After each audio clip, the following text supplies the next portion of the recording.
என்னது புரியல? ஹெல்ப்பா? என்ன ஹெல்ப்பு?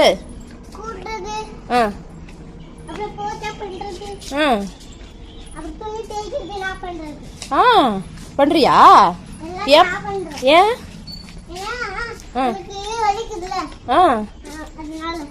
நான் அப்ப என்ன பண்ண?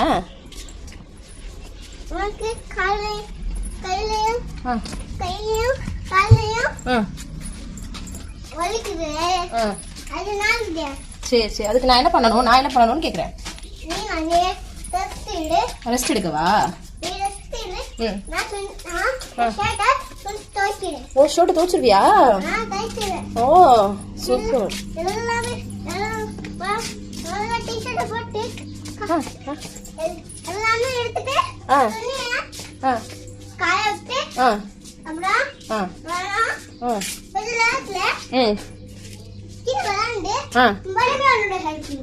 மறுபடியும் விளையாண்டுட்டு ஹெல்ப் பண்ணுவியா? தேங்க்யூப்பா. வெல்கம்.